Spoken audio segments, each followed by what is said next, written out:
Bem, eu sou o professor Wander.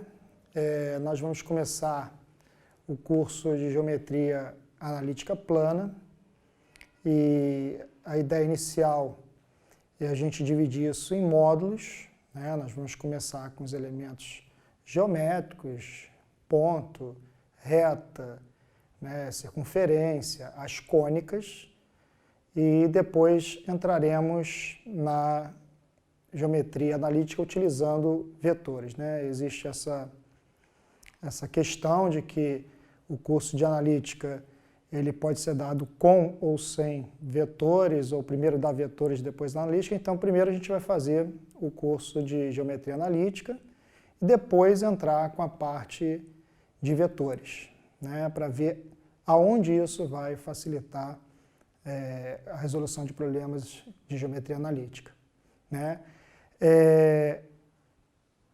A base dessa teoria, né, e uma aplicação para ela seria colocar problemas geométricos dentro da álgebra, né? Então, o objetivo é eu resolver uma questão de geometria utilizando a álgebra, ok?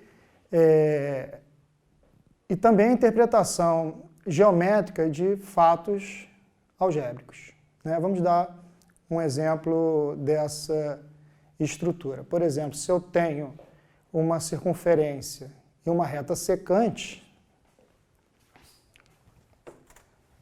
né, eu posso determinar o comprimento da corda que essa reta secante forma na circunferência, e nós vamos ver futuramente que isso pode ser equacionado, quer dizer, eu vou pegar um elemento geométrico, que é a circunferência, e vou tornar álgebra, né? Vou criar uma equação para representar essa circunferência, assim como vou criar uma equação para representar a reta, né? Então, nós seremos capazes de determinar, por exemplo, o comprimento de uma corda nessa circunferência, né?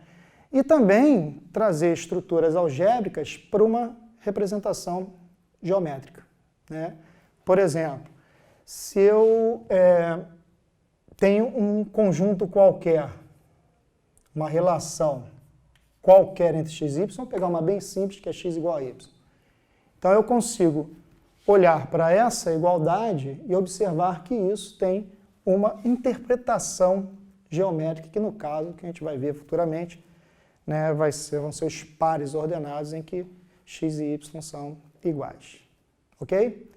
Bem, para fundamentar essa teoria, nós temos o plano cartesiano, né? Esse plano cartesiano, ele adota dois eixos orientados em que eu escolho uma unidade que será a mesma utilizada nos dois eixos, né? Isso não é uma obrigatoriedade, mas aqui em analítica nós vamos utilizar dessa forma, já que em função isso geralmente não acontece, né? Se eu tenho, por exemplo, nesse eixo, faturamento em milhões de uma empresa e tenho nesse eixo a produção de unidades de uma máquina, por exemplo, né, que essa empresa produz, eu vou ter que adotar escalas diferentes, unidades diferentes para as duas representações, né? Porque eu não vou chegar aqui e botar nesse eixo 1 milhão, por exemplo, né? Então, eu vou ter que utilizar escalas, unidades diferentes nesses dois eixos. Aqui não. Aqui nós vamos utilizar a mesma unidade. Muito bem. Nós temos também um referencial, que vamos batizar de O, origem do plano cartesiano,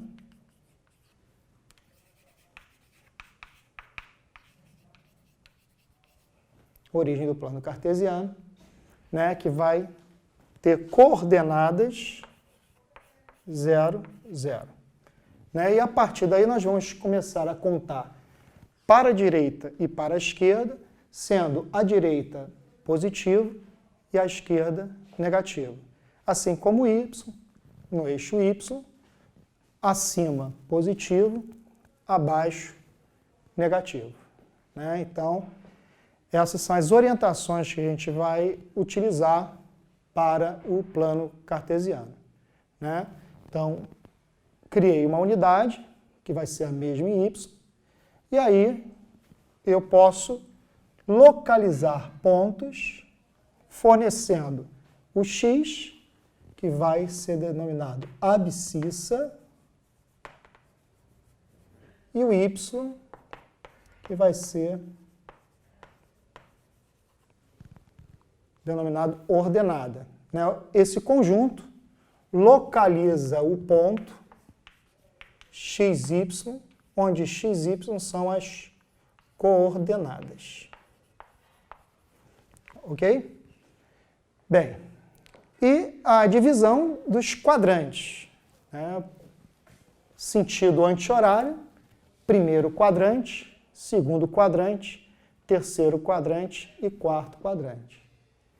E aí, no primeiro quadrante, nós temos x positivo, y positivo. No segundo quadrante, x negativo, y positivo. No terceiro quadrante, x negativo, y negativo. E no quarto quadrante, x positivo e y negativo. Ok? Eu posso também representar isso através de expressões do tipo. Então, primeiro quadrante, x maior que zero, y maior que zero. Em alguns problemas, nós utilizamos essa simbologia para representar o primeiro quadrante. Segundo quadrante,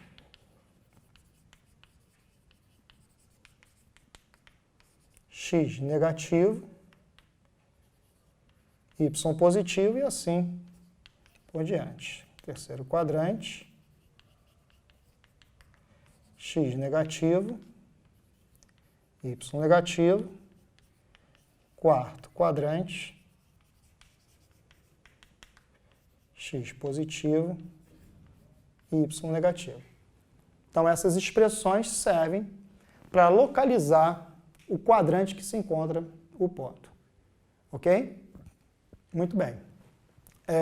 Se esse ponto se encontra no eixo x, por exemplo, a ordenada dele será nula. E se ele se encontra no eixo y, a abscissa será nula. Vamos ver alguns exemplos de marcação nos pontos no plano cartesiano. Bem, vejamos alguns exemplos de marcação de pontos no plano cartesiano. Ponto A, x igual a 1, y igual a menos 2.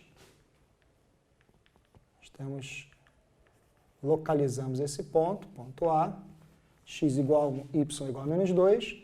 Ponto B, x igual a menos 2, y igual a menos 3. X igual a menos 2, y igual a menos 3. Localizamos o ponto B. Ponto C tem a abscissa nula, logo ele está em cima do eixo y, ele pertence ao eixo y. O ponto C, ponto 0,2. Ponto D, a ordenada é nula, logo ele pertence ao eixo x, no ponto 3. Aqui, ponto D. E o ponto E, x igual a menos 2, y igual a 2, x igual a menos 2, y igual a 2. Localizamos o ponto E. Ok? Bem, e naquela situação lá no início da aula, que a gente pode interpretar uma situação algébrica geometricamente, né? Se eu tenho a relação x igual a y no plano cartesiano, isso vai ser o conjunto de pontos que obedece essa relação. No caso aqui, nós teríamos uma reta passando pela origem e ela é bissetriz dos quadrantes ímpares, né? Quadrante 1, quadrante 3.